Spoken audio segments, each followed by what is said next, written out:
Assalamualaikum Assalamualaikum warahmatullahi wabarakatuh.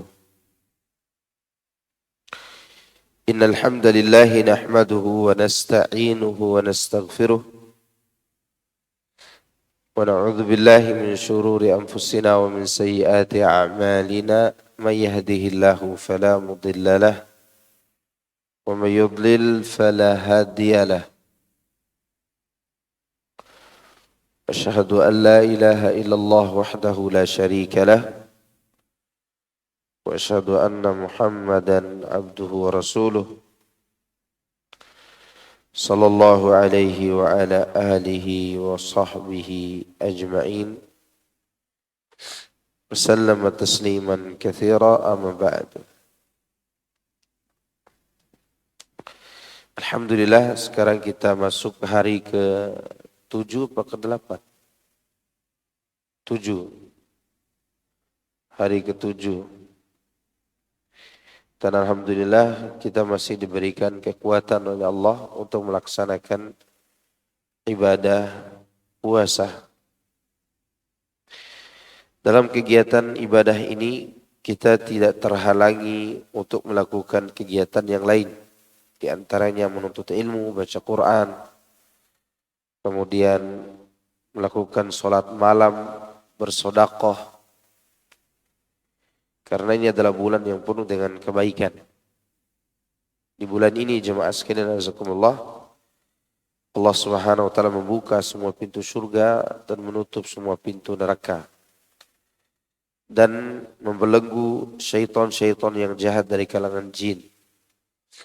Para penyeru mengatakan ya baghiyal khair aqbil wa ya baghiyasy syarr aqsir. Wahai orang yang menginginkan kebaikan, sambutlah. Wahai orang yang menginginkan keburukan, tinggalkanlah keburukan itu.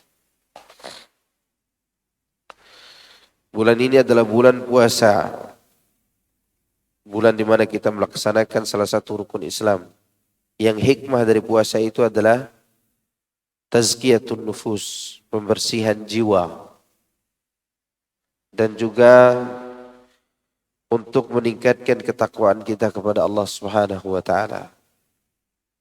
Sebagaimana Allah katakan, ya ayyuhalladzina amanu kutiba alaikumus syiyamu kama kutiba alal ladzina min qablikum la'allakum tattaqun. Wahai orang-orang yang beriman, telah diwajibkan atas kalian berpuasa sebagaimana telah diwajibkan atas orang-orang sebelum kalian agar kalian bertakwa.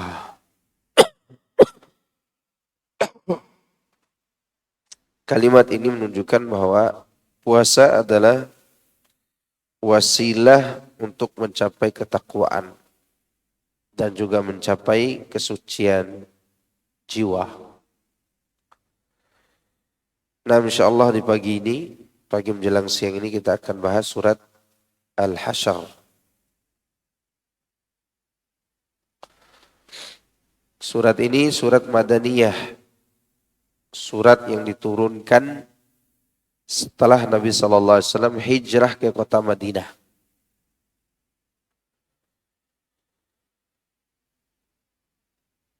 Dan jumlah ayatnya ada 24 ayat.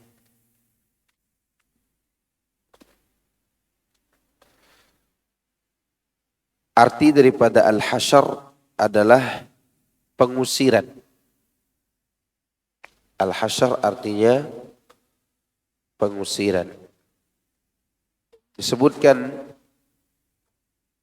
dari Sa'id bin Mansur, dia menuturkan dari Sa'id bin Jubair, dia berkata, pernah kukatakan kepada Ibnu Abbas tentang keadaan surat Al-Hasyr. Maka dia mengatakan surat itu diturunkan berkenaan dengan Bani Nadir. Demikian pula menurut riwayat Al-Bukhari dan juga Al-Imam Muslim. Kita bacakan ayatnya. Kayaknya agak sedikit flu saya ini. A'udzu billahi minasy syaithanir rajim. Bismillahirrahmanirrahim. Sabbaha lillahi ma fis samawati wa ma fil ardh wa huwal azizul hakim. هو الذي أخرج الذين كفروا من أهل الكتاب من ديارهم لأول الحشر ما ظننتم أن يخرجوا وظنوا أنهم مانعتهم حصونهم من الله فأتاهم الله من حيث لم يحتسبوا وقذف في قلوبهم الرعب يخربون بيوتهم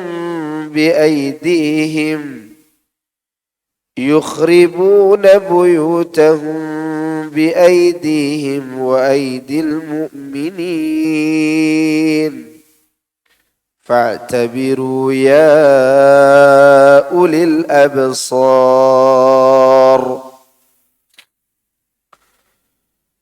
ولولا أن كتب الله عليهم الجلاء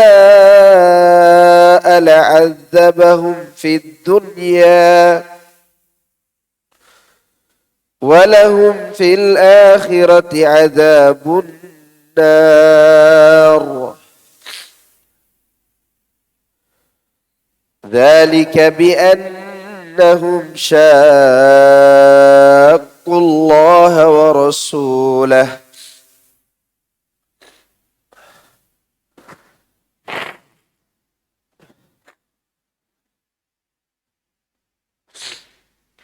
ومن يشاق الله فإن الله شديد العقاب ما قطعتم من لينة أو تركتموها قائمة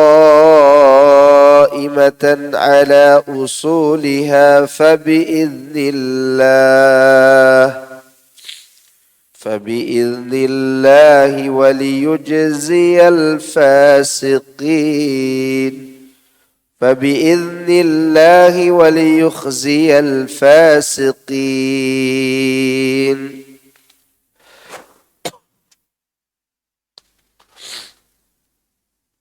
Bertasbihlah kepada Allah yang ada di langit dan apa yang ada di bumi. Bertasbih kepada Allah apa yang ada di langit dan apa yang ada di bumi. Dan dialah yang maha perkasa lagi maha bijaksana. Dialah yang mengeluarkan orang-orang kafir di antara ahlul kitab dari kampung-kampung mereka pada saat pengusiran kali yang pertama. Kamu tidak menyangka bahwa mereka akan keluar dan mereka pun yakin bahwa benteng-benteng mereka akan dapat mempertahankan mereka dari siksaan Allah.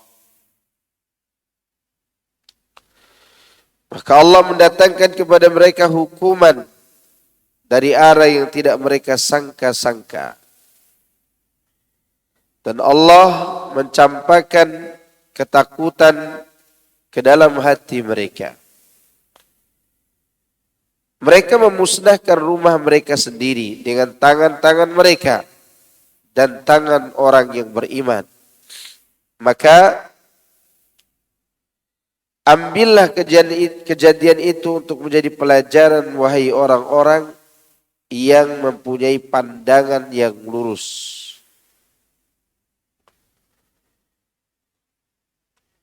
Dan jikalau tidaklah karena Allah telah menetapkan pengusiran terhadap mereka, benar-benar Allah akan mengadab mereka di dunia. Dan bagi mereka di akhirat azab neraka. Yang demikian itu adalah karena sesungguhnya mereka menentang Allah dan Rasul-Nya. Barang siapa yang melawan Allah, maka sesungguhnya Allah sangat keras hukumannya. Apa saja yang kamu tebang dari pohon kurma milik orang-orang kafir, atau yang kamu biarkan tumbuh berdiri di atas pokoknya, maka semua itu adalah dengan izin Allah. Dan karena dia hendak memberikan kehinaan kepada orang-orang fasik. Jadi ayat-ayat ini berbicara tentang orang Yahudi Bani Nadir. Allah memberitahukan bahwa semua yang ada di langit dan di bumi ini senantiasa bertasbih kepada Allah. Memuji Allah, mensucikan, serta mengerjakan salat untuknya dan mengesakannya. Jadi seluruh makhluk pada dasarnya mereka bertasbih kepada Allah.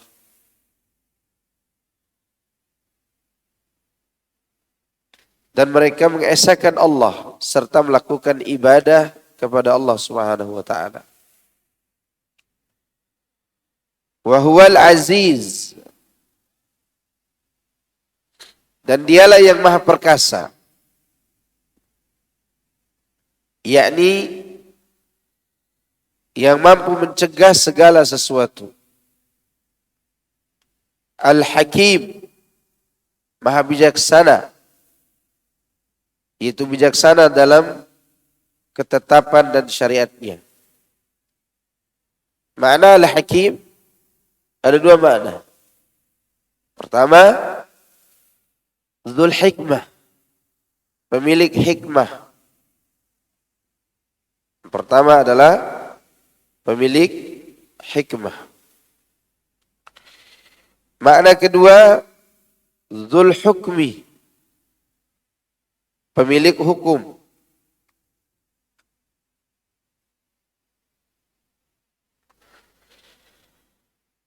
Baik dalam masalah hikmah maupun hukum, Allah Subhanahu wa taala menempatkan sesuatu sesuai dengan tempatnya. Dzul Hikmah artinya menetapkan sesuatu sesuai dengan kadarnya. Atau menempatkan sesuatu pada tempatnya. Itu arti hikmah. Sedangkan Dzul Hukmi yaitu menetapkan hukum dengan keadilan. Menetapkan hukum dengan apa? Keadilan. Sehingga segala sesuatu yang Allah tetapkan dan Allah perintahkan pasti mengandung kemaslahatan. Ya. Jadi segala sesuatu yang Allah tetapkan pasti mengandung apa? Kemaslahatan. Dan segala sesuatu yang Allah larang pasti di situ ada mudarat. Maka Allah lah yang berhak menetapkan hukumnya. Dan kita tidak boleh memilih pilihan lain walaupun berat hati kita untuk menerimanya. Karena tidak semua apa yang Allah tetapkan melalui hukum syariat diterima oleh nafsu. Tapi naluri pasti menerima. Naluri dengan nafsu itu dua hal yang berbeda. Naluri baik adalah salah satu sifat manusia. Sedangkan nafsunya juga salah satu sifat buruknya. Maka Al-Hakim sekali lagi adalah nama yang memiliki dua makna tadi. Dzul hikmah, apa arti hikmah tadi? Menetapkan sesuai dengan kadarnya atau menempatkan suatu pada tempatnya. Dan dzul hukmi, dan pemilik apa? Hukum. Dalam berbicara saja Allah itu menggambarkan bagaimana dia memiliki hikmah. Lihat ayat-ayat yang diturunkan di saat sebelum Rasulullah belum hijrah. Itu ayat-ayatnya tegas. Kenapa? Karena orang Mekah itu karakternya kasar. Karakternya apa? Agak kasar. Ya bapak-bapak, ibu-ibu yang pernah pergi umroh, kalau melihat polisi di Madinah dengan polisi di Mekah, itu bisa ketahuan tuh karakter dua penduduk itu. Ya kan? Kalau di Madinah, barakallahu fikum, ruh ant. Di Mekah, ya hajj. Jadi karakter ini memang berbeda. Nah Allah berbicara kepada mereka sesuai dengan apa? Keadaan mereka. Coba antum lihat di surat-surat yang diturunkan di Mekah. Kalla. Selalu sering kita dengar kalimat apa? Kalla. Kalla sawfa ta'lamun. Kalimat kalla itu kalimat jazr. Kalimat yang menunjukkan ketegasan. Kalau diterjemahkan sekali-kali tidak gitu. Jadi Allah menggunakan gaya bahasa dengan orang Mekah itu sesuai dengan kondisi mereka. Jadi hikmah itu tidak selalu kata-katanya harus lembut. Kumahatu dama. Tidak terlalu harus begitu. Ya. Ya. Jadi hikmah itu kalau lagi khutbah Jumat, ya suaranya lantang. Kalau lagi bicara sama orang tua, ya suaranya direndahkan. Paham? Itu namanya apa? Hikmah. Ya. Sedangkan dzul hukmi, dia menetapkan hukum dengan keadilan, yaitu perintah dan larangan.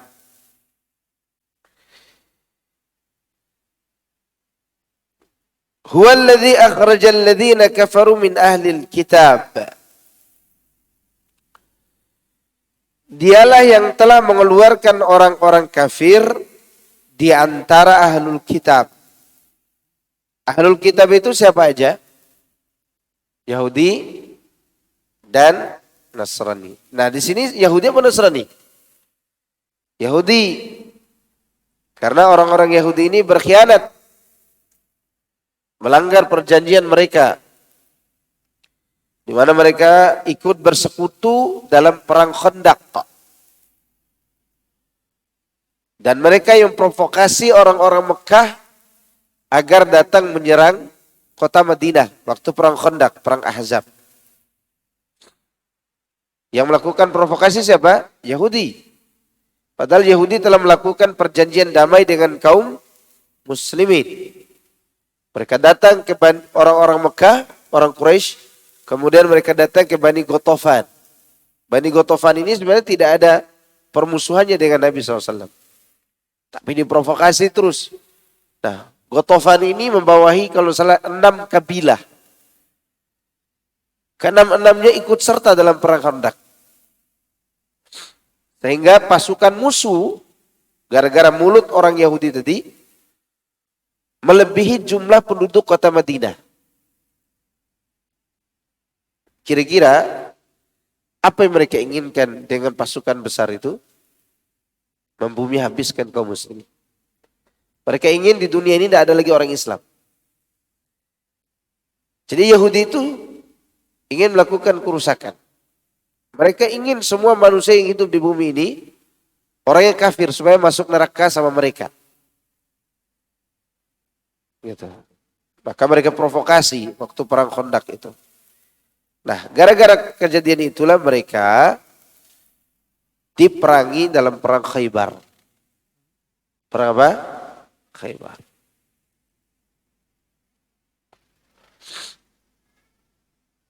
Mereka ini adalah Yahudi Bani Nadir. Itulah pendapat Ibnu Abbas.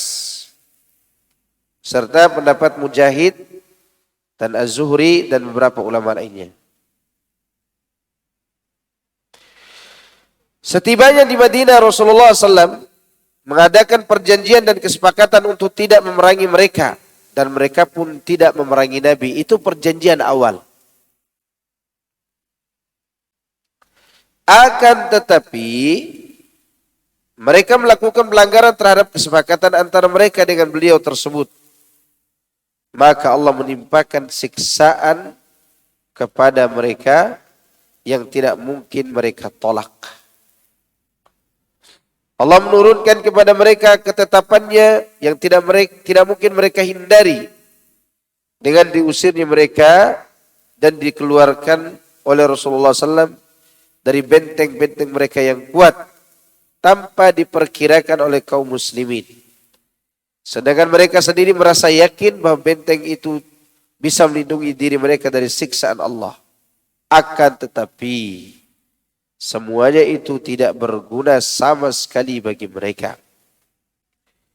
Dan datanglah darinya sesuatu yang tidak pernah mereka sangka, bahkan tidak pernah terbesit dalam jiwa mereka.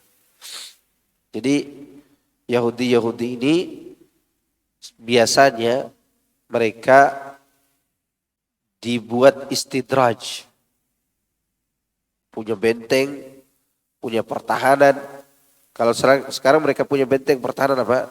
Drone. Ya kan? Ya. Suatu hari nanti itu akan runtuh juga. Kalau kaum muslimin semuanya mengikuti sunnah Rasulullah sallallahu alaihi wasallam. Tapi kalau kaum muslimin sama seperti sekarang ini, belum bisa menghancurkan Yahudi. Belum bisa. Karena untuk menghancurkan Yahudi itu harus diperkuat keimanan. Salat berjamaah masih safnya hanya 2 saf aja di masjid, gimana bisa mengalahkan Yahudi? Ya kan? Atau dai-dainya sekarang sudah tidak isi kajian.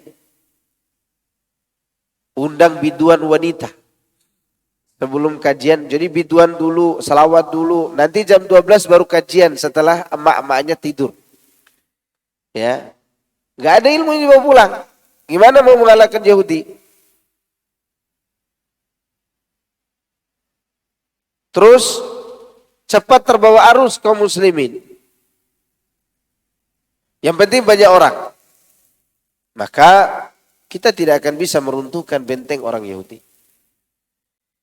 Oleh karena itu yang mampu meruntuhkan bentengnya orang Yahudi itu hanya orang-orang yang memahami sunnah Rasulullah SAW. Antum tahu yang ditakuti Yahudi itu adalah majelis ilmu yang membahas Al-Quran dan sunnah. Karena dari situ orang-orang akan tahu kelemahan orang-orang Yahudi. Ya kalau sekarang melawan Yahudi dengan demo di jalan-jalan, sejak kapan orang berdemo untuk Palestina? Mungkin sejak tahun 80-an. Ya kan?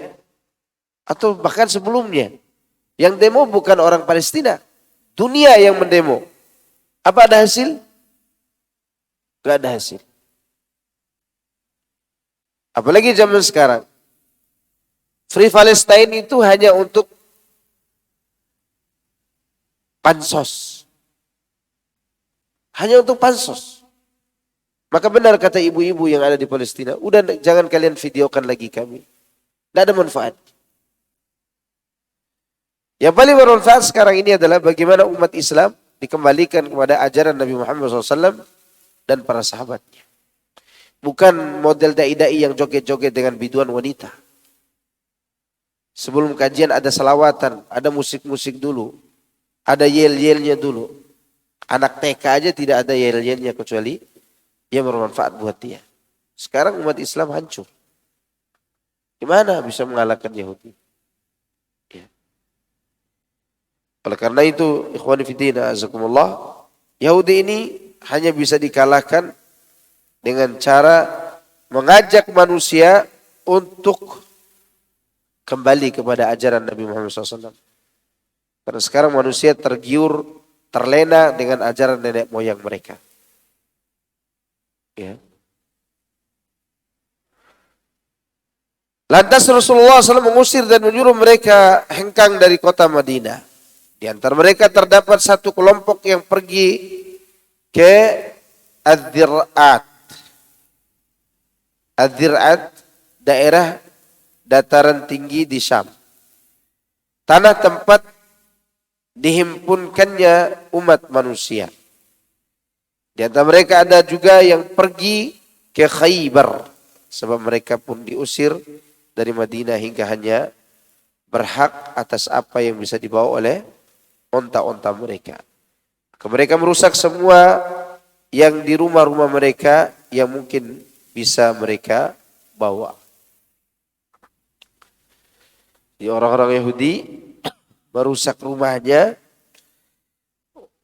untuk dibawa bahannya untuk bangun rumah ke tempat lain. Ya. Maka Allah katakan yukhribuna buyutahum biaidihim. Mereka menghancurkan rumah mereka sendiri dengan tangan mereka dan tangan kaum mukminin.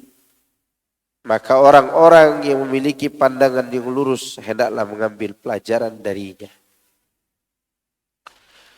Maksudnya, pikirkanlah dan perhatikanlah akibat yang diterima oleh orang-orang yang menentang Allah dan juga Rasulnya sallallahu alaihi wasallam serta mendustakan kitabnya.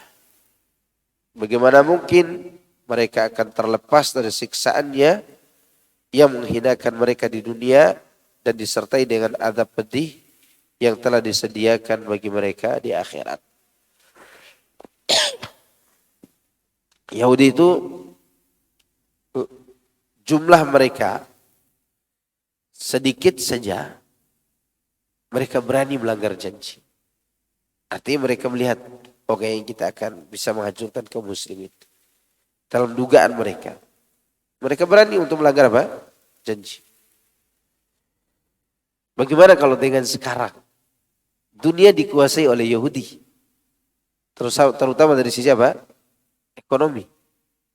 Maka seluruh dunia yang mengecam Yahudi, tidak henti-hentinya Yahudi itu membunuh anak-anak dan wanita di daerah Gaza. Itu kekejaman Yahudi itu. Tapi suatu hari nanti mereka akan menerima balasan itu. Kehinaan itu sebagaimana pernah terjadi pada nenek moyang mereka.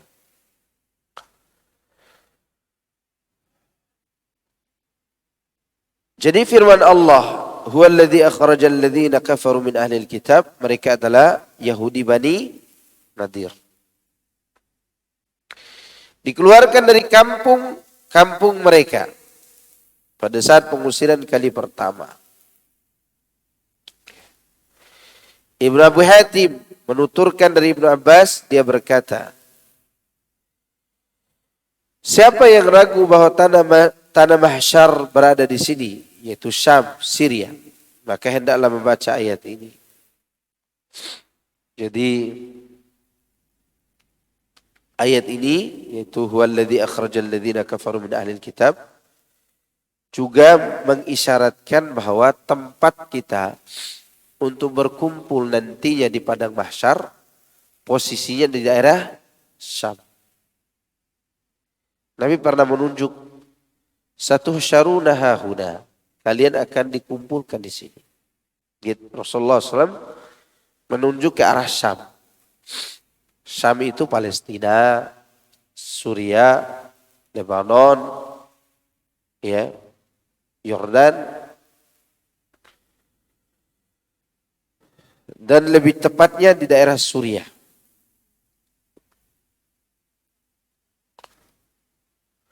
Pada saat pengusiran itu, kamu tidak menyangka bahwa mereka akan keluar. Kamu di sini siapa? Para sahabat. Sahabat aja nak nyangka kalau orang yang itu akan diusir. Yani pada masa pengepungan dan fase blokade terhadap mereka Yahudi Bani Nadir yang berlangsung selama 6 hari. Sedang benteng-benteng mereka amat kokoh. Oleh karenanya mereka mengira dan mereka yakin bahwa benteng itu akan menyelamatkan mereka atau mempertahankan mereka dari azab Allah. Maka Allah mendatangkan kepada mereka hukuman dari arah yang mereka tidak sangka-sangka. Maksudnya keputusan Allah datang secara tiba-tiba tanpa bisa mereka perhitungkan atau antisipasi sebelumnya. Semua kejadian kegagalan orang kafir itu ketika kaum muslimin bagus iman dan bagus manhajnya, kegagalan mereka itu di luar dugaan. Bukan hanya Yahudi. Perang Khandaq pun demikian. Yang tadi kita singgung sedikit. Orang-orang kafir Quraisy dengan pasukan yang begitu banyak, 10.000. 10.000 itu melebihi penduduk kota Madinah. Sedangkan Rasulullah SAW hanya bisa mempersiapkan pasukan inti 3.000. Dan kota Madinah itu tidak ada bentengnya. Sedangkan orang kafir, mereka sedang berencana bagaimana cara menghabisi kaum muslimin. Apa yang harus dilakukan sehingga mereka menunda-nunda penyerangan. Karena mereka yakin Madinah itu tidak ada bentengnya kalau didatangi dari arah Khandaq. Maka mereka pun menahan-nahan penyerangan. Karena dalam pikiran mereka, tidak mungkin Nabi SAW membangun benteng dengan para sahabat dalam waktu singkat. Benteng itu minimal ya pondasinya lebar sehingga bisa menopang bangunan benteng yang tinggi. Kalau pondasinya cuma segini, ya cepat bolong. Ya.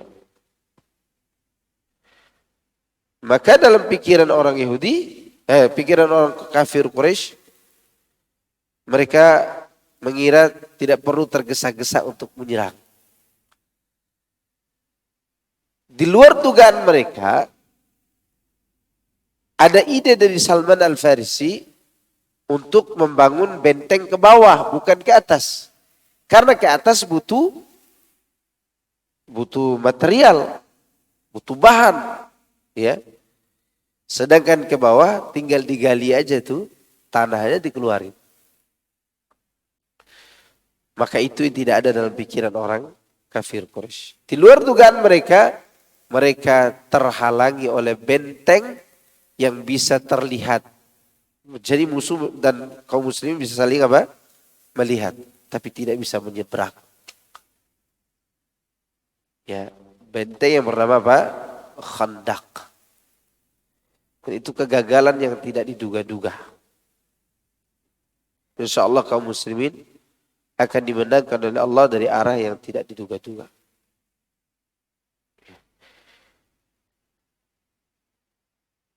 Seperti yang terjadi pada kejadian ini, pengusiran terhadap Bani Nadir. Wa qadhafa fi qulubihimur ru'ba. Dan Allah mencampakkan rasa takut di dalam hati-hati mereka. Maknanya kekhawatiran, kegelisahan, dan kecemasan. Bagaimana hal itu tidak terjadi pada mereka?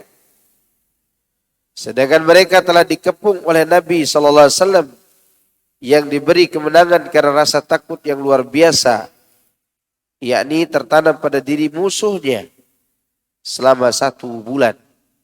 Maksud yang ini adalah perang Tabuk. Jadi ini perbandingan bahwa para Rasulullah SAW dan para sahabat itu ditakuti oleh musuh sebelum terjadi perang. Itu maksudnya.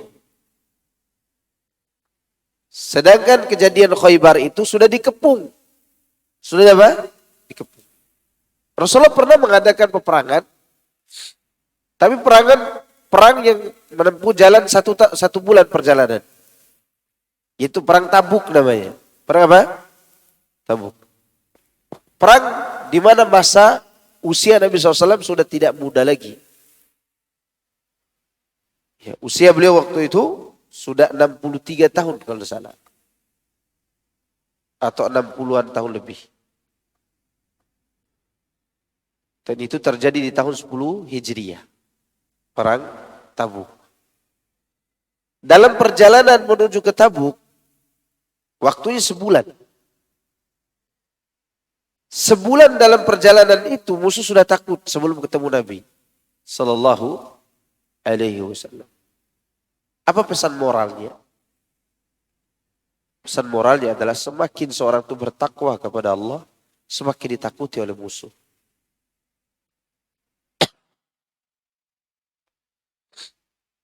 Dan itu yang disayangkan di hari ini. Ya. Kita tidak memiliki apa yang menjadi kekuatan kita.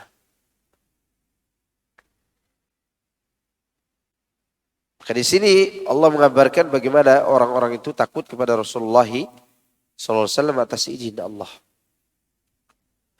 Coba antum perhatikan sebelumnya. Perjanjian apa? Hudaybiyah. Kan ada perjanjian Hudaybiyah sebelum Fathu Mekah. Iya. Perjanjian Hudaybiyah itu, kenapa ada perjanjian?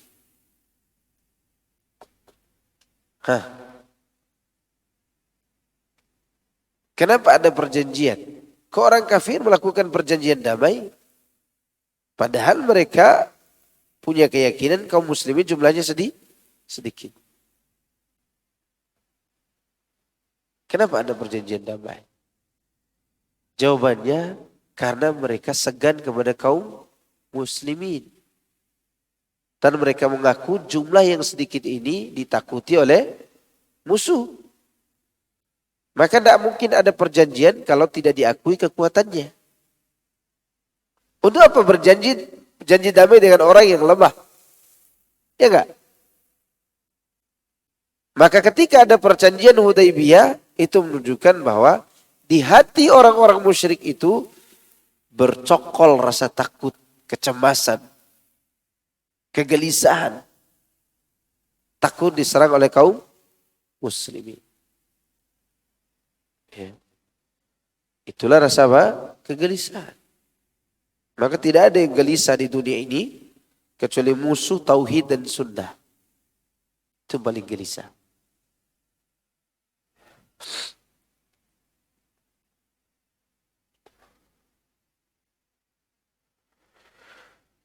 Selanjutnya Allah katakan yukhribuna buyutahum biaidihim wa aidil mu'minin. Mereka memusnahkan rumah-rumah mereka dengan tangan mereka sendiri dan juga tangan kaum mukminin.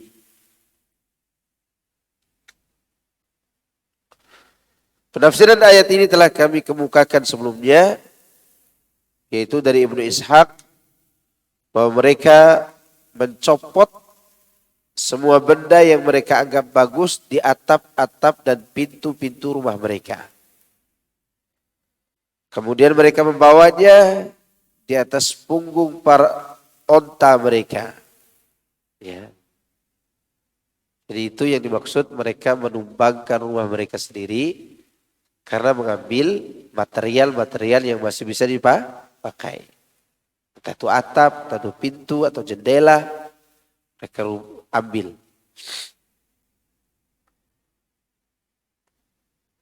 Maka Allah menyuruh kita untuk mengambil pelajaran dari kejadian itu. Dan yang hanya bisa mengambil pelajaran adalah orang-orang yang memiliki pandangan yang lurus. Akal yang lurus. Bisa gak Allah adab mereka waktu itu? Bisa. Artinya dihabisi sekaligus. Gitu. Seperti Allah memperlakukan kaum Samud, kaum Imlaq, kaum Judais.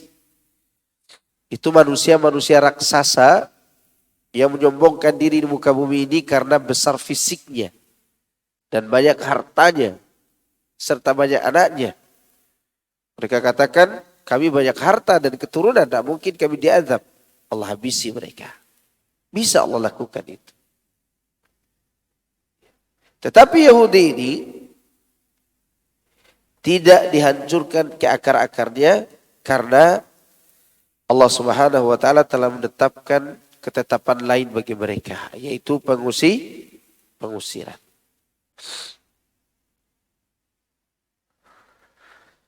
Dan jikalau tidaklah karena Allah telah menetapkan pengusiran terhadap mereka, benar-benar Allah akan mengadab mereka di dunia. Berarti pengusiran itu ada keuntungan gak buat Yahudi? Ada keuntungan gak buat mereka? Ada seharusnya. Ada kesempatan untuk bertaubat. Kembali kepada Allah. Maknanya, andaikan Allah tidak menetapkan pengusiran mereka dari negeri dan harta benda mereka, pasti bagi mereka siksaan lain di sisi Allah. Berupa pembunuhan, penawanan, dan lain-lain. Demikian yang dikemukakan oleh Az-Zuhri dari Urwah, Suddi, dan Ibnu Zaid. Karena Allah telah menetapkan bagi mereka bahwa Dia akan mengadab mereka di dunia. Selain siksaan yang telah disediakan bagi diri mereka di akhirat kelak. Berupa siksaan yang sangat pedih di dalam neraka Jahannam. Sekarang pertanyaannya adalah, apakah Yahudi ini sedang disiksa oleh Allah pada saat ini?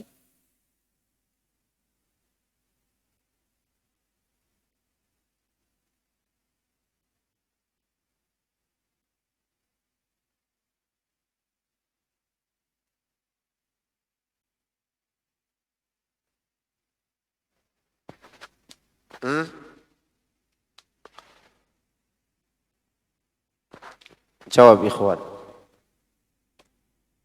Disiksa atau tidak? Disiksa. Bagaimana caranya? Istidraj. Falamma zagu azagallahu qulubahum. Tatkala mereka menyimpang, tatkala mereka tersesat, Allah semakin menyesatkan hati mereka. Di dunia ini tidak ada siksaan yang lebih berat dan lebih besar melebihi siksaan dijauhkan dari kebenaran. Tsunami, banjir bandang, gempa bumi, itu tidak seberapa dibandingkan dengan dijauhkan dari kebenaran. Oleh karenanya orang kafir yang menentang Allah dan Rasulnya disiksa dengan dua siksaan. Di dunia disesatkan dari jalan kebenaran. Di akhirat mereka mendapat azab Jahannam. Coba antum lihat surat An-Nisa ayat 115. Itu dalilnya. Surat An-Nisa ayat 115. Kata saya Sa'di, di sini Allah menyebutkan dua siksaan. Siksaan dunia berupa disesatkan, siksaan akhirat berupa neraka Jahannam. Apa Yahudi sekarang tenang-tenang saja? Tidak. Mereka lagi gelisah. Lagi apa? Gelisah. Takut. Maka karena ketakutan itu mereka membunuh anak-anak kecil. Mereka punya keyakinan bahwa ada tahun-tahun tertentu mereka harus membunuh semua kaum muslimin. Karena kalau tidak, mereka mengatakan bahwa mereka akan binasa. Itu gelisah. Kegelisahan yang amat sangat. Sama seperti Fir'aun. Kenapa dia membunuh anak kecil? Berawal dari apa? Kegelisahan. Ketakutan. Ternyata Allah menetapkan orang yang melawannya tumbuh besar di rumahnya. Kita juga tidak tahu nih. Apakah Allah akan perlakukan Yahudi seperti itu juga nanti? Bahwa orang yang akan menghabisi Yahudi itu adalah orang yang ada di sekitarnya yang memeluk agama apa? Islam. Tidak ada yang tahu. Atau orang-orang yang mengikuti sunnah Rasulullah SAW yang ada di sekitar.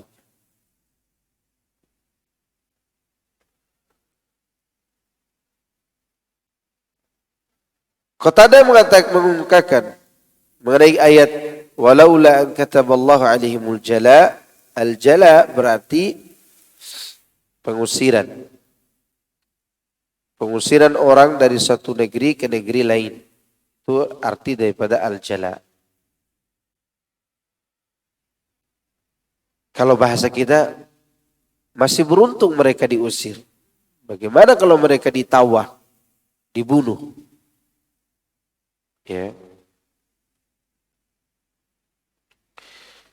Seperti yang Allah perlakukan kepada Yahudi Bani Quraidah. Bani Quraidah kan ditawan dan dibunuh atas perintah Allah Subhanahu wa taala. Bani Quraidah Yahudi juga dibunuh dan ditawan. Sampai-sampai waktu itu diperiksa bagian dalam celananya para laki-laki, kalau sudah tumbuh bulu kemaluannya maka sudah berhak untuk dipenggal lehernya. Ya, waktu perang melawan Bani Quraidah. Bani Quraidah juga Yahudi. Dan juga mereka diperangi karena pengkhianatan mereka.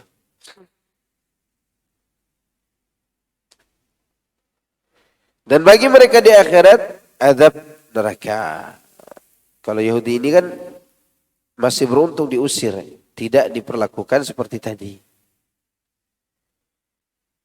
Maksudnya di sini adalah suatu keputusan yang sudah pasti dan tidak dapat diganggu gugat bahwa mereka akan disiksa di dalam api neraka. Yang demikian itu adalah karena sungguhnya mereka menentang Allah dan Rasulnya. Ini intinya. Menentang Allah dan Rasulnya. Menentang Allah dan Rasulnya ada yang terang-terangan seperti Yahudi. Ada yang tidak merasa kalau dia menentang Allah dan Rasulnya. Seperti mereka yang melakukan perbuatan-perbuatan bid'ah. Ya. Coba nanti yang punya tafsir Sa'di di rumahnya, tafsir bukan tafsir Ibnu Katsir. Tafsir As-Sa'di. Di situ disebutkan wa may yushakkikir rasul surat An-Nisa ayat 115 tadi. Barang siapa menentang Rasul artinya dia berada dalam satu tata cara beribadah syariat sedangkan Nabi berada pada syariat yang dia bawa dari Allah. Walaupun dia mengaku muslim, cinta kepada Nabi dan cinta kepada Allah, tapi kalau dia salah dalam menjalankan syariat, maka dia dianggap menentang siapa? Rasul sallallahu alaihi wasallam. Orang-orang seperti ini akan dihinakan oleh Allah sesuai dengan kadar penentangannya. Kalau Yahudi jelas ya akan dihinakan sehina-hinanya. Demikian juga orang-orang yang melakukan perbuatan bid'ah. Mereka gelisah.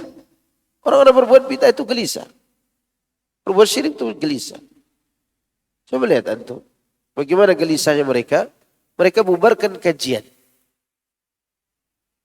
Iya kan? Dari mana datang pembubaran itu? Dari kegelisahan. Orang kalau benar jalannya, dia lihat ada kesesatan pengajian di tempat-tempat yang ada sekarang ini, mereka tidak akan langsung membubarkan. Kalau dia benar jalannya. Kalau dia tidak gelisah. Gelisah karena kalau hidup sunnah ini akan mati bid'ah. Kalau hidup tauhid maka akan mati syirik. Kegelisahan itu yang membuat mereka tersiksa sendiri. Kenapa? Karena mereka menentang Rasulullah sallallahu alaihi wasallam dengan berbuat apa? Bid'ah. Sebagaimana dikatakan oleh Imam Syafi'i, orang-orang berbuat bid'ah, musuh Rasulullah SAW pada zaman itu ada dua. Orang yang mendapatkan kitab yaitu Yahudi dan Nasrani, dan orang yang tidak mendapatkan kitab dari langit yaitu Arab kafir Quraisy yang mereka melakukan bid'ah, kata Imam Syafi'i. Imam Syafi'i mengatakan demikian dalam kitabnya Ar-Risalah.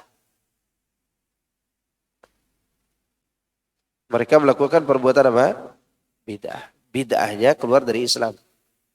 Seperti membuat patung, beribadah kepada Allah melalui perantara. Itu perbuatan bid'ah orang musyrik. Dan itulah yang membuat mereka gelisah. Semakin hari semakin gelisah.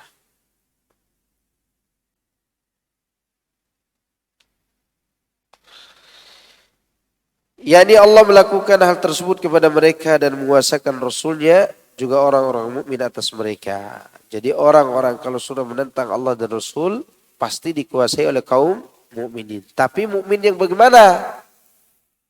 Orang Islam yang bagaimana? Yaitu orang Islam yang dikatakan oleh Rasulullah SAW, kalian di akhir zaman benar-benar akan membunuh Yahudi. Rasulullah berbicara dengan sahabat, seakan-akan sahabat ini akan hidup sampai akhir zaman. Padahal tidak. Tapi apa pesannya? Maksudnya orang seperti kalianlah yang akan membunuh Yahudi.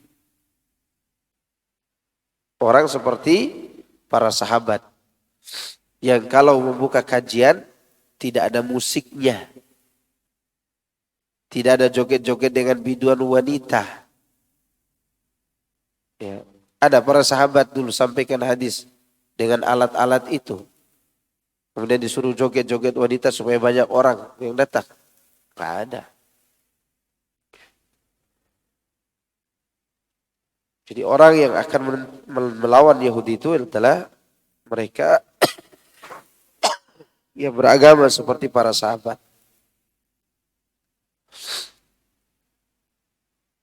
Selanjutnya,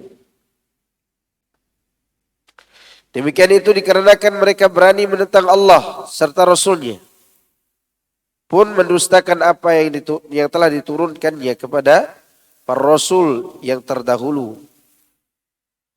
Ihwal kabar gembira berupa kedatangan Muhammad SAW, padahal mereka tahu persis berita itu.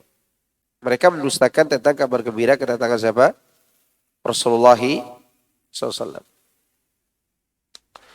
Demikian sebagaimana mereka mengetahui benar anak-anak kandung mereka. Artinya mereka mendustakan Rasulullah SAW yang telah mereka kenal sebagai Nabi terakhir. Bahkan mereka ingin membunuh beliau Sallallahu Alaihi Wasallam. Jadi Yahudi ini dia kepengen hidup bebas di dunia ini. Dia menghalangi semua orang yang mengajak kepada kebaikan. Termasuk kedatangan Rasulullah SAW yang mereka baca dalam kitab mereka. Ketika mereka tahu akan datang Nabi terakhir dari bangsa Arab, sejak itu mereka mencari tahu kapan lahir seseorang. Ya, dari bangsa Arab di waktu yang mereka yakini akan terlahir seorang Nabi. Saat itu mereka mulai mencari. Dan dalam kitab mereka itu ada tanda kenabian pada Nabi Muhammad SAW. Di antaranya, kalau Nabi ini jalan, baik umurnya masih kecil, apalagi setelah diangkat sebagai Rasul, pohon dan kayu menghormatinya dan mencintainya.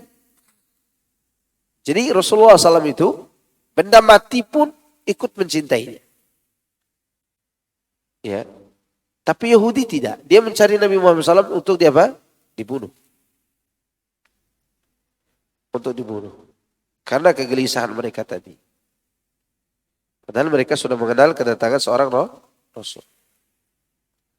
Di antara tanda yang lain di belakang pundak beliau SAW ada tanda kenabian. Kalau bahasa kita mungkin tompel ya. Di situ ada tanda kenabian yang berbulu di belakang.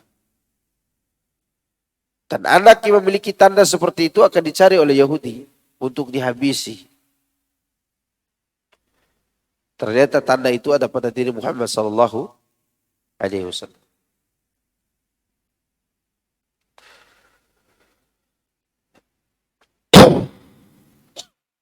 Afwan. Ya, supaya tidak ngantuk mungkin. Ya, lagi musim sakit soalnya. Ma qata'tum min linatin aw taraktumuha qa'imatan ala usuliha fa bi'idznillah wa liyukhziyal fasiqin. Apa saja yang kamu tebang dari pohon kurma milik orang-orang kafir atau yang kamu biarkan tumbuh berdiri di atas pokoknya, maka semua itu dengan izin Allah dan karena dia hendak memberikan kehinaan kepada orang-orang fasik. Anda mau nanya ini. Merojaah.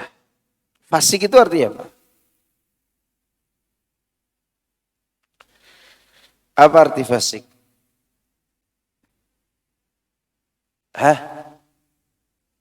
Orang yang berbuat dosa.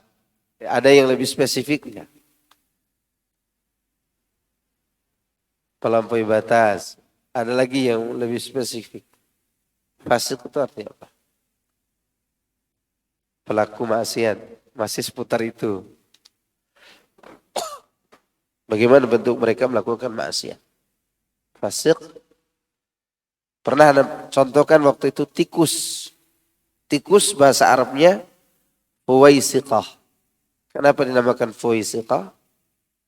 Biasanya tikus berada di mana? Dalam lubang. Dia keluar untuk apa? Melakukan kerusakan. Diambil dari situlah makna fasik. Seorang keluar dari suatu kebaikan untuk melakukan kerusakan. Seperti yang dilakukan Bani Nadir ini. Mereka keluar dari perjanjian yang telah diikat untuk melakukan apa? Pengkhianatan dan kerusakan. Maka mereka dijuluki fasik. Ketika seorang sudah mengenal sunnah, kemudian dia tinggalkan sunnah itu menuju kepada bid'ah, dia disebut apa? Fasik. Kenapa? Karena dia tinggalkan kebaikan untuk melakukan kerusakan. Ketika seorang telah mentauhidkan Allah, karena dia tertipu dengan media sosial, kurangnya pengikut, kurangnya followers, akhirnya dia mengikuti orang-orang yang berbuat syirik agar banyak pengikut, maka ini disebut apa?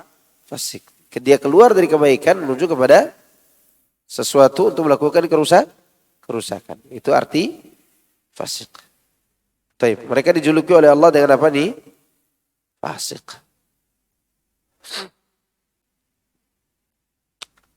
Lin. Di sini disebutkan linatin. Adalah salah satu macam kurma yang bagus. Linah adalah pohon kurma yang bagus. yaitu jenis kurma yang berada dari kurma ajwah dan burni.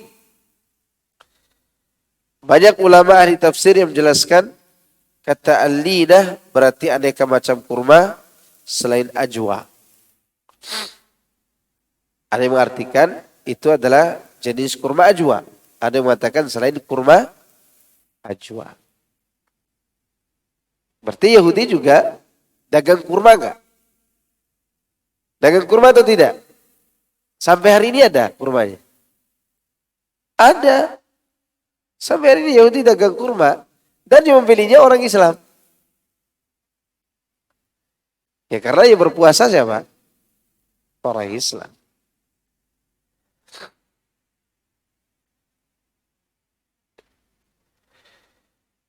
Ada pendapat yang lain mengenai firman Allah ini. Maqata'tum min linatin. Imam An-Nasa'i meriwayatkan dari Ibnu Abbas. Dia berkata, mereka diperintahkan untuk turun dari benteng-benteng mereka dan menebang pohon-pohon kurma mereka, sehingga terbesit dalam hati mereka sesuatu kekhawatiran. Lalu kaum muslimin berkata tentangnya, kita telah menebang sebagian, namun kita biarkan sebagian yang lain. Karena itu kita tanyakan kepada Rasulullah SAW, apakah kita akan mendapatkan pahala dari penebangan ini? Dan apakah kita akan berdosa apabila membiarkannya? Lantas Allah menurunkan ayat ini. Mau ditebang atau tidak, itu tidak berdosa. Tidak apa? Berdosa.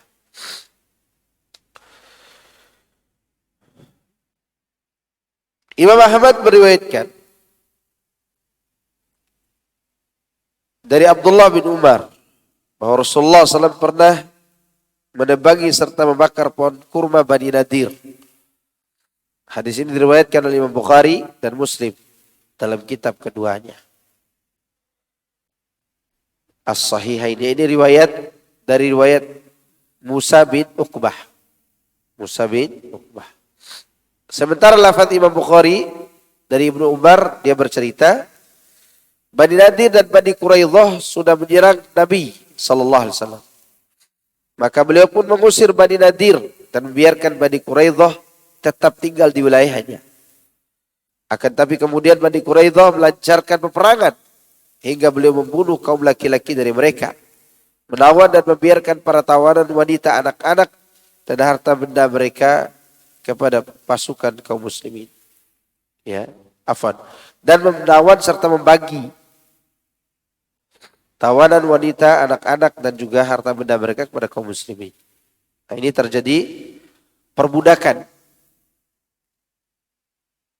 Jadi orang Islam memperbudak orang-orang Yahudi yang kalah dalam peperangan itu. Dan itu boleh. Makanya wanita-wanita Yahudi yang diperbudak oleh kaum muslimin itu, ya mereka diperbolehkan untuk disetubuhi tanpa melalui pernikahan. Tanpa melalui apa? Pernikahan.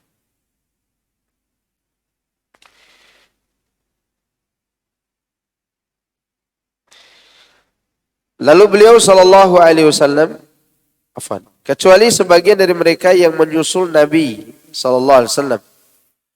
Lalu beliau memberikan perlindungan bagi mereka dan mereka pun menyatakan masuk Islam. Beliau mengusir orang Yahudi Madinah seluruhnya, yakni Bani Qainuqa. Mereka adalah sanak famili Abdullah bin Salam, Yahudi Bani Haritha dan semua orang Yahudi di Madinah. Jadi Yahudi itu banyak kabilahnya. Ada Bani Qainuqa, ada Bani Quraidah, ada Bani Nadir, ada Bani Harithah. Imam Bukhari dan Muslim meriwayatkan dari Qutaibah, dari Al-Laits bin Sa'ad, dari Nafi', dari Ibnu Umar bahwa Nabi sallallahu alaihi wasallam pernah membakar dan menebang pohon-pohon kurma Bani Nadir, yaitu di Buwairah. Lantas Allah menurunkan ayat ini. Ayat yang menjelaskan bahwa tidak mengapa menebang pohon-pohon kurma itu atau membiarkannya tetap pada pangkalnya. Imam Bukhari juga meriwayatkan dari Juwairiyah bin Asma, dari Nafi, dari Ibnu Umar, bahwa Rasulullah SAW membakar dan menebangi pohon-pohon kurma Bani Nadir, yaitu di Buwairah. Tentang hal tersebut, Hasan bin Thabit radhiyallahu anhu berkata kepada Juwairiyah, wa hada ala surati Bani Lu'ay harikun bil buwairati mustaitir. Adalah penghinaan terhadap tokoh Bani Lu'ay, kebakaran yang menyala-nyala di Buwairah. Maka Abu Sufyan bin Harithah menjawab, adamallahu dzalika min sani'in wa harraqa fi nawahiha as-sa'iru. Sata'lamu ayyuna minha binuzhin wa ta'lamu ayyu ardina yudiru. Semoga Allah melestarikan kebaikannya dan semoga api membakar sekelilingnya. Maka kamu akan tahu siapakah di antara kami yang terputus darinya, yaitu Buwairah, dan bumi kami yang manakah yang menyengsarakan. Demikian itulah hadis yang diriwayatkan oleh Imam Bukhari. Dalam masalah ini Ibnu Ishaq telah menyebutkan syair yang cukup banyak, yang di dalamnya terdapat etika, nasihat, hikmah, dan juga pelajaran yang berkenaan dengan kisah tersebut. Di sini kami tidak menyajikannya untuk mempersingkat pembahasan, serta kami kira cukup dengan apa yang disebutkan di atas. Walhamdulillahirabbil alamin. Jadi ini cerita tentang Bani Nadir yang menyalahi janji mereka kepada Nabi sallallahu alaihi wasallam. Dan mereka adalah ahli kitab, dan masih mending mereka itu diusir, tidak dihabisi. Sedangkan kerabatnya yaitu Bani Quraidah dibiarkan dalam benteng itu, dan kemudian atas pengkhianatan mereka dihabisi. Laki-lakinya dibunuh semua. Wanitanya ditawan, anak-anaknya ditawan. Dan mereka sebagiannya masuk Islam. Dan seluruh Yahudi diusir dari kota Madinah. Baik Bani Quraidah, Bani Nadir, Bani Al-Harithah, Bani Qainuqa, mereka semua terusir. Banyak pelajaran yang bisa kita ambil dari apa yang Allah sampaikan ini. Di antaranya, bahwa kemenangan itu tetap memihak kepada kaum muslimin, selama kaum muslimin berpegang dengan kebenaran. Memang ada kaum muslimin yang tidak berpegang dengan kebenaran. Ada atau tidak? Ada. Ya, ada kaum muslimin yang tidak berpegang dengan kebenaran.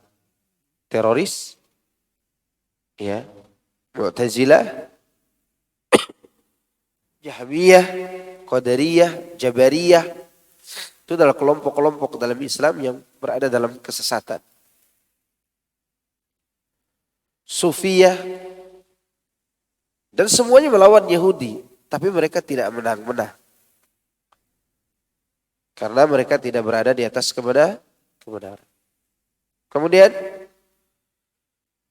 Allah Subhanahu wa taala pasti akan menghinakan Yahudi dengan kegelisahan dan rasa takut sepanjang masa. Sepanjang apa? Masa. Dan suatu hari nanti Yahudi itu akan terusir dari tempat mereka tinggal. Maka mereka nanti, termasuk Yahudi yang sekarang ini, akan terusir jauh dari kota Madinah. Dari kota Madinah dan juga Palestina. Al-Qudus. Kemudian di antara pelajaran daripada pengabaran ini, bahwa Allah mengisyaratkan manusia akan dikumpulkan di mahsyar. Dikumpulkan di mana? Di mahsyar. Dan mahsyar itu ada di mana? Syam. Karena waktu itu kalimat al-hasyar, Bani Nadir ini diusir di suatu tempat di wilayah Syria di Syam. Kemudian di antara pelajaran daripada ayat-ayat yang dikabarkan oleh Allah tentang orang-orang Yahudi ini, pertolongan Allah itu terkadang di luar dugaan. Baik dugaan orang di luar dugaan orang kafir maupun orang Islam. Sejak perang Badar, ya kan? Berapa malaikat yang diturunkan Allah waktu perang Badar? Berapa ribu? 3.000. 3.000 malaikat. Jumlah kaum muslimin berapa? Kita tidak bicara tentang munafiknya. 300. Jumlah orang kafir berapa? Dihitung dari jumlah onta yang mereka sembelih setiap hari. Mereka sembelih 9 onta. Berarti kurang lebih 900 sampai 1.000 orang. Jadi waktu itu perhitungannya bukan dihitung 1, 2, 3, bukan begitu. Jadi diprediksikan jumlah orang kafir itu 1.000. Karena ketika Rasulullah bertanya kepada mata-matanya, berapa onta yang mereka sembelih sehari? 9 onta. Berarti jumlah mereka ada 900 sampai 1.000 orang. 900 sampai 1.000 orang. Ya. Bahkan di saat itu datang pertolongan yang tidak diduga-duga. Sama seperti kejadian. Asalkan kaum muslimin bersabar dan bertakwa kepada Allah. Sabar dan takwa. Masalahnya ada orang bertakwa tapi tidak sabar. Ada orang yang bersabar tapi tidak takwa. Ya. Dan ketika salah satunya hilang maka cacat yang lainnya. Kemudian jemaah sekalian, azakumullah, di sini juga dijelaskan tentang 2 siksaan buat orang-orang yang menentang Allah dan Rasulnya. Pertama, siksaan diberikan kegelisahan dan kesesatan di dunia. Kegelisahan, kesesatan, penyimpangan, itu siksaan dunia. Yang kedua, yang pasti akan mereka rasakan adalah mereka akan mendapatkan siksa neraka.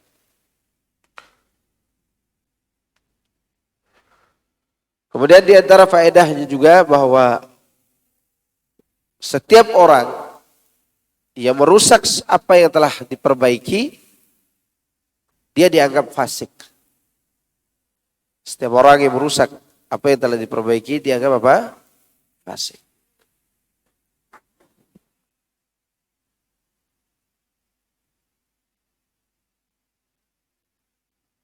Di sini yang dirusak oleh Yahudi, perjanjian dengan Rasulullah sallallahu alaihi wasallam. Tapi saya kira cukup itu yang bisa saya sampaikan. Semoga Allah Subhanahu wa taala berikan kebaikan kepada kita semuanya. Semoga amal ibadah kita diterima oleh Allah Azza wa Jalla. Semoga tadabbur Quran kita hari ini bagian daripada perhatian kita terhadap Al-Quran di bulan Ramadan. Ya, kalau ada yang bertanya mana yang lebih utama, baca Quran hatam berkali-kali atau tadabbur?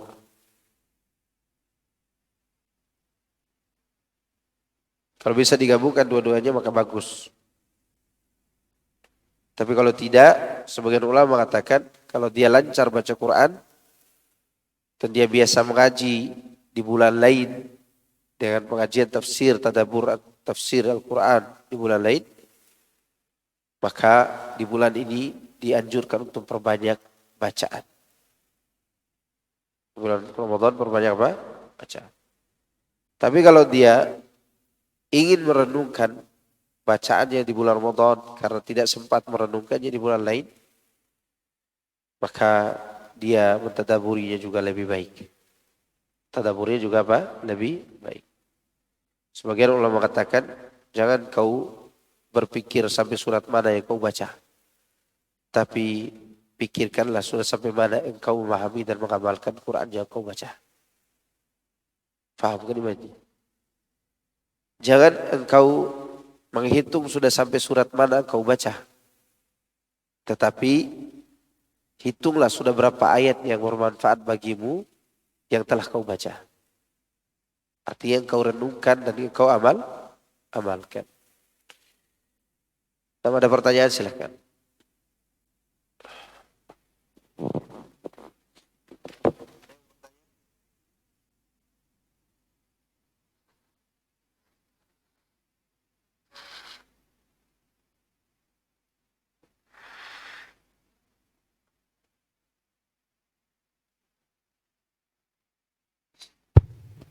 Afwan Ustaz, mohon bertanya Ustaz. Ada peristiwa yang cukup terkenal Ustaz di Jerman, yaitu peristiwa Holocaust, dan itu peristiwa nyata Ustaz. Dan itu Holocaust, peristiwa penghinaan terhadap orang-orang Yahudi oleh Nazi Jerman. Dan itu ada banyak yang cerita nyata. Ada Yahudi yang di situ karena Nazi Jerman itu tahu karakter Yahudi, dia siksa di dalam sebuah ruangan dan itu nyata, dan ada seorang ustadz yang menceritakan tentang itu. Dia pergi ke sana sendiri, dikumpulkan dalam sebuah ruangan, kemudian dia dari tertutup, begitu tertutup tidak ada yang celah, kemudian dilobangi, di lubang itulah dialirkan asap, itu penyiksaan. Kemudian juga ada sebuah ruangan di situ dijadikan sebagai eksperimen oleh Nazi agar orang Yahudi itu melakukan hubungan dengan hewan, apakah itu bisa menciptakan manusia juga atau terlahir manusia juga. Yang sebenarnya itu juga adalah sebuah penghinaan. Dan apakah ini juga penghinaan ini tidak serta-merta dilakukan oleh orang-orang Muslim, tapi juga bisa melalui orang-orang yang kafir, Ustaz. Apakah ini juga Allah itu juga menyiksa dalam hal seperti itu, Ustaz? Kemudian yang kedua, Ustaz. Satu dulu, sebentar ya, nanti baru kedua. Mengenai orang Yahudi disiksa oleh orang-orang kafir lainnya, seperti yang dilakukan oleh Nazi, itu juga bagian daripada ketetapan Allah bahwa penjahat akan dibunuh oleh penjahat. Terkadang para penjahat itu dimatikan oleh Allah tidak memerlukan tangan kita orang Islam. Tapi cukup Allah memakai tangan orang kafir lainnya agar tangan kita tidak ternodai. Contoh,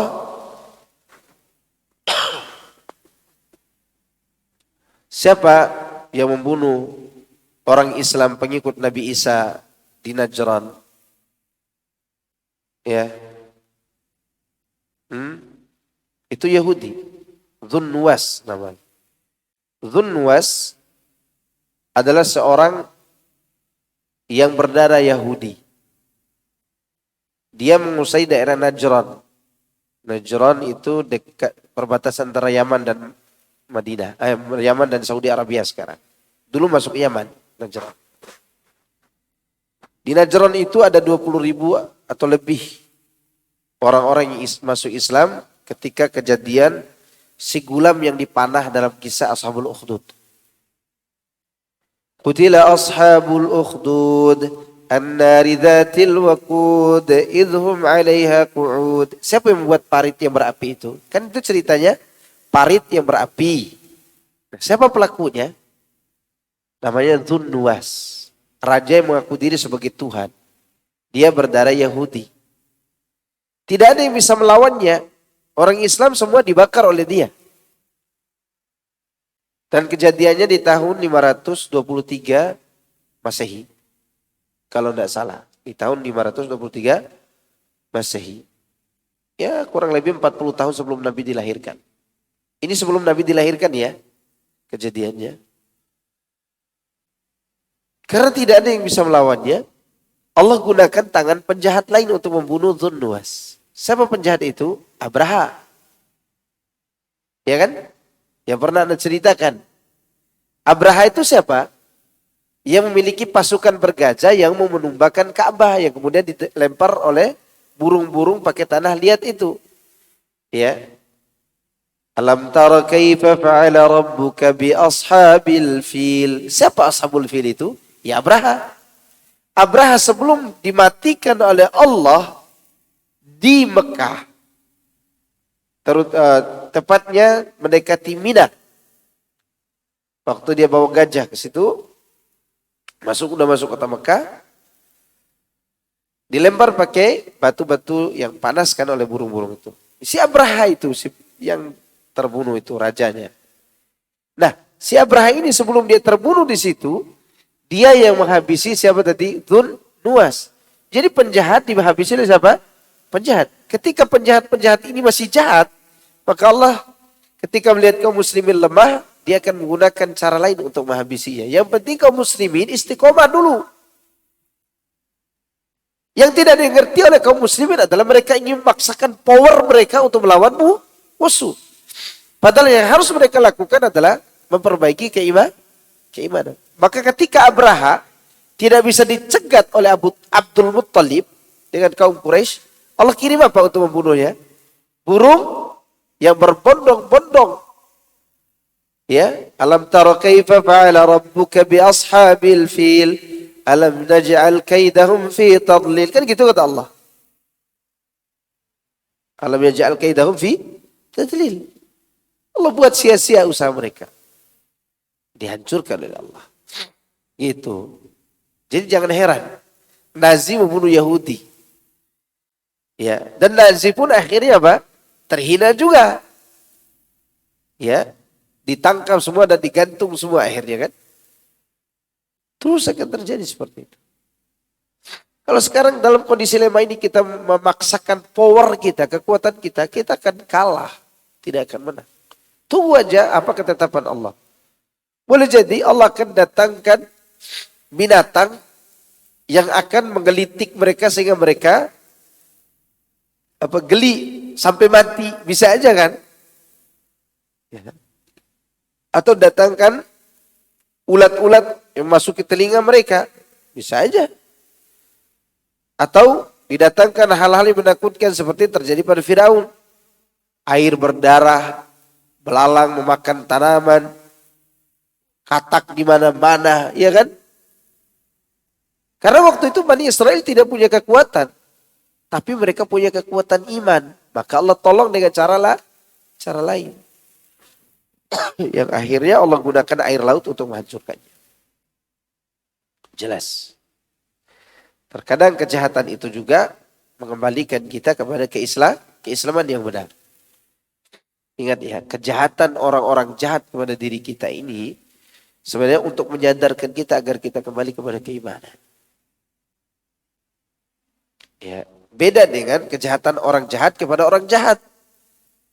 Kalau orang jahat menjahati kita, di antara hikmahnya adalah kita disuruh sadar oleh Allah bahwa kalian itu jauh dari kebenaran. Seperti siapa contohnya? Bani Israel.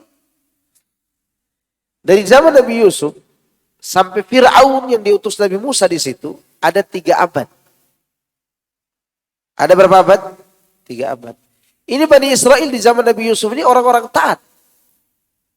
Begitu Nabi Yusuf meninggal dunia, ya, mereka mulai bersombong-sombong di daerah Mesir dan mereka mulai berfoya-foya.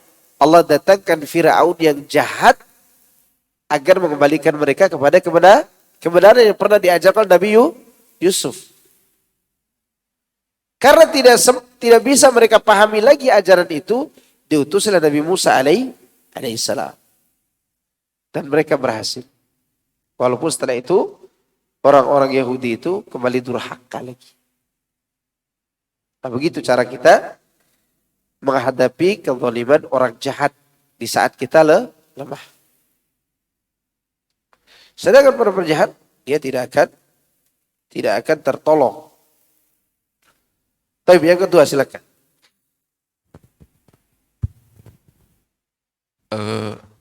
Apakah itu juga sebagai tambahan Ustaz, ada warga negara Israel yang keturunan Arab Muslim, dia juga pun saat ini ada yang bergabung dengan tentara IDF, Israel Development Force.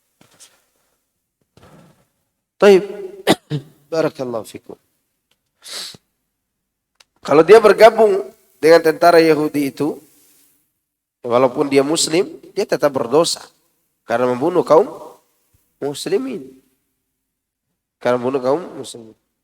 Kecuali dalam gabungan itu untuk meringkus teroris, tapi itu hanyalah bualan saja, kebohongan saja. Boleh jadi dia juga pura-pura masuk Islam. Pura-pura apa?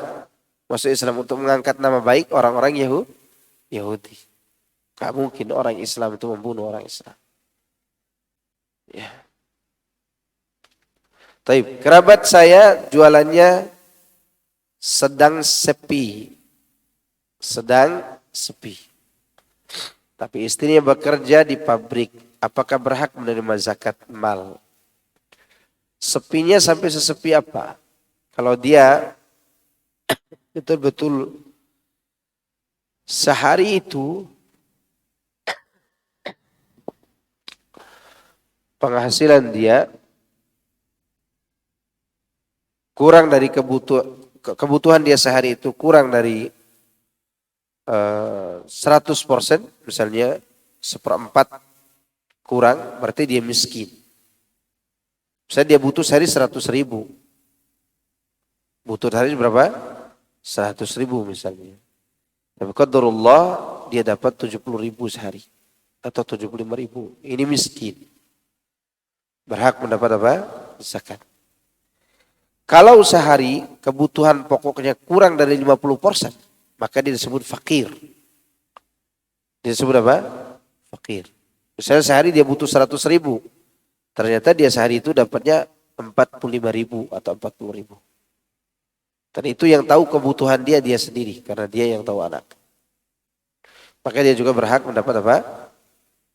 Zakat. Ya. Sedangkan istrinya bekerja di pabrik. Istrinya tidak berkewajiban menafkahi suaminya. Kalau suaminya yang fuqara, ya suaminya dinafkahi. Suaminya diberikan apa? Zakat. Apakah nisab simpanan uang mengikuti harga perak sebanyak 595 gram? Yang lebih mudah adalah mengikuti emas saja. 85 gram. 85 gram. Dari 85 gram itu berapa uang yang dihasilkan, maka di situ antum hitung uang antum. Berapa harga emas sekarang? 1.96 juta kira-kira. Jadi kalau uang ibu bapak masih 80 juta, belum wajib mengeluarkan zakat. Belum wajib mengeluarkan apa? Zakat. Kalau sudah 96 juta, maka kau wajib mengeluarkan apa? 2,5%. Nah, silakan ada pertanyaan lain. Ya.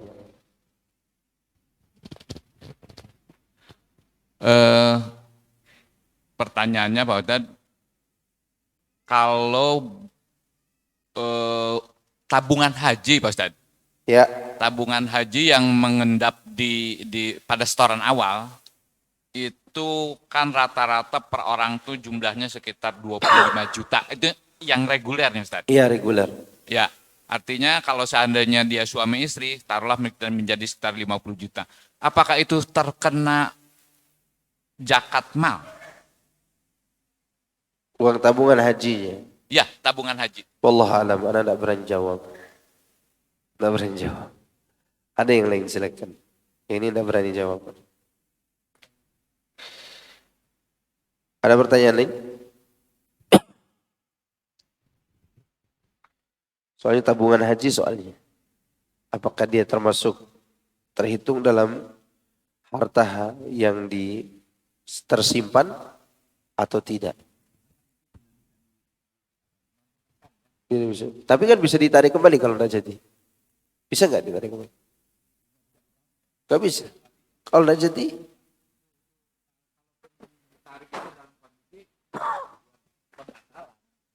itu maksud Anda. Kalau di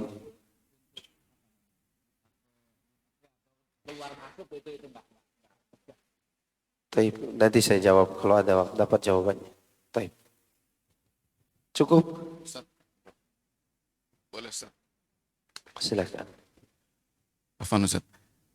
Di perang Tabuk tadi yang Ustaz jelaskan, Rasulullah berusia sekitar 60-an.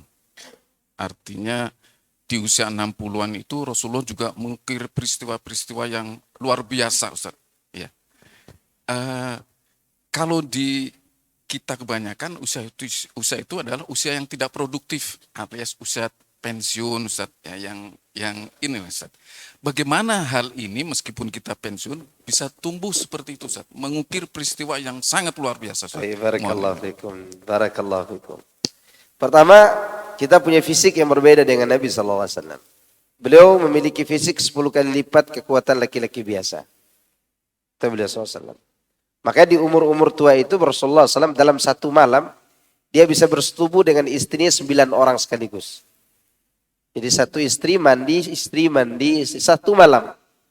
Ya antum satu malam satu istri pun tidak sanggup. Semangat kuda, tenaga ayam. Nabi enggak. Nabi memang beliau kuat. Dia punya kekuatan 10 kali lipat kekuatan laki-laki biasa. Maka fisik beliau kuat. Maka ketika perang-perang itu Rasulullah SAW tidak pernah berada di belakang. Bahkan jalan kaki kan beliau ke Tabuk. Tahu jarak dari Madinah ke Tabuk? Berapa jaraknya? 800 kilo. 800 kilo itu mereka memiliki satu onta untuk 8 orang. Ganti-gantian. Jadi kalau naik satu, 7 orangnya jalan. Nanti turun satu, naik satu. Ganti-gantian sampai ke Tabuk. Berapa lama mereka sampai ke Tabuk? Sebulan.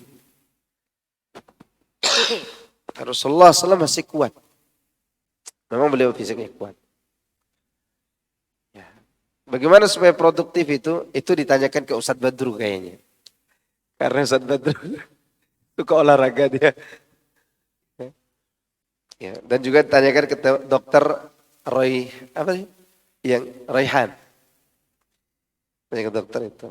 Kalau antum tanyakan ke saya, anak sudah tidak terlalu banyak olahraga sekarang. Barakallahu fikum. Cukup ya? Subhanakallahumma bihamdika asyhadu an la ilaha illa anta astaghfiruka wa atubu ilaik. Assalamualaikum warahmatullahi wabarakatuh.